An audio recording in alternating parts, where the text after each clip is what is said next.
¿Qué hacer con nuestros hijos cuando de pronto están reaccionando de una forma agresiva o incluso rebelde? Que uno dice, pero esta no es la forma en que él se ha comunicado normalmente. Eso lo vamos a ver hoy. Mi nombre es Alejandra Jiménez, soy coach de felicidad y les vengo a hablar de este tema de los niños tan importante. Muchas veces lo que hacen los niños es mostrar lo que nosotros mismos no hemos sido capaces de entender en nosotros mismos. Me explico.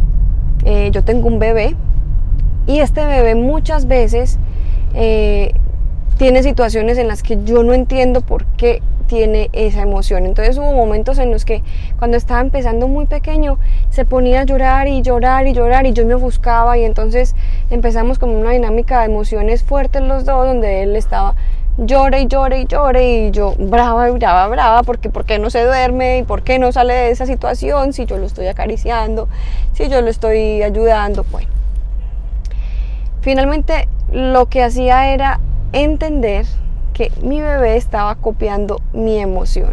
Entonces, por cada vez que yo me iba poniendo más y más acelerada, más brava, pues él también aumentaba su emoción no tan agradable.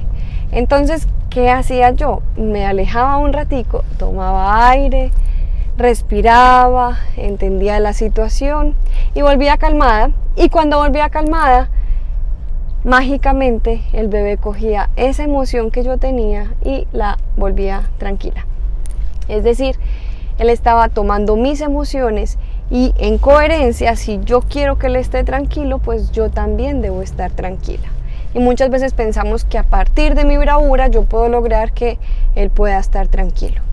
Entonces, en situaciones donde hay rebeldía, sin importar incluso las edades, hay que preguntarse, la primera pregunta que hay que hacerse es, ¿cómo estoy yo? Porque a veces nos preguntamos qué le pasa a mi hijo, qué le pasa a mi hija, y poquitas veces qué me pasa a mí. Porque muchas veces estas reacciones tienen que ver con cómo estoy yo y no cómo están ellos. Hace poco conversando con alguien me decía, es que mi hija ha sido súper buena estudiante, ha sido juiciosa y de un momento a otro se volvió rebelde, se volvió grosera, yo no sé qué le está pasando. Entonces, primera cosa, le pregunté, ¿y tú cómo estás? Inmediatamente se puso a llorar y sí, emocionalmente no estaba bien. Entonces le dije, ¿puede haber algo ahí en que ella está copiando lo que tú estás sintiendo? O tal vez te está viendo un cambio y ella está reaccionando, y esas reacciones son también por tus emociones. Entonces es importante que te revises tú primero para que puedas generar en ella eso que quieres generar. Y segunda cosa, ¿qué tanto has conversado con ella? Porque, y eso lo veremos en otro capítulo, pero la conversación es mágica y es importantísima en las relaciones del día a día, y muchas veces las evitamos. Esas conversaciones que pueden hacer que los conflictos ni siquiera existan, pero nos da susto conversar, o en el conversar preferimos regañar o preferimos castigar. Y es mucho más efectivo si me siento y le digo, mira, ¿qué te está pasando? ¿Estás bien? Te siento distinta. ¿Qué te está pasando? ¿En el colegio estás bien? ¿Cómo te sientes allá? ¿Cómo son tus amigos? Y empiezo a conversar un poquito más con ellos y empiezo a entender un poquito más en ese mundo qué está pasando. Incluso si tiene que ver conmigo, entonces cuéntame, ¿te pasa algo conmigo? ¿Quieres que conversemos?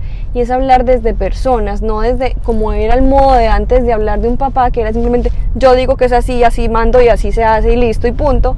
O incluso te pego una pela si no haces las cosas bien, entonces se pierde el año, entonces te pego una pela, te dejo sin televisión, ¿cierto? Si era como el método de antes, todavía mucha gente lo usa, de premios y castigos. Yo no voy por esa línea, sino que voy más en la línea de la comunicación, donde yo pueda entender qué le pasa a mi hijo o a mi hija y poderle de cierta forma ayudar en esa conversación. El mensaje para hoy entonces, como conclusión, es: si a tu hijo o a tu hija le está pasando algo que te llama la atención, primero revísate tú mismo cómo estás, que no sea que ese hijo o hija está copiando tus emociones o no está sabiendo responder a ellas. Y segunda, genera una conversación con ellos diferente a la que has tenido. No es una conversación para regañar, es una conversación incluso mucho más para indagar a ese niño y a esa niña qué le está pasando. Una feliz tarde para todos.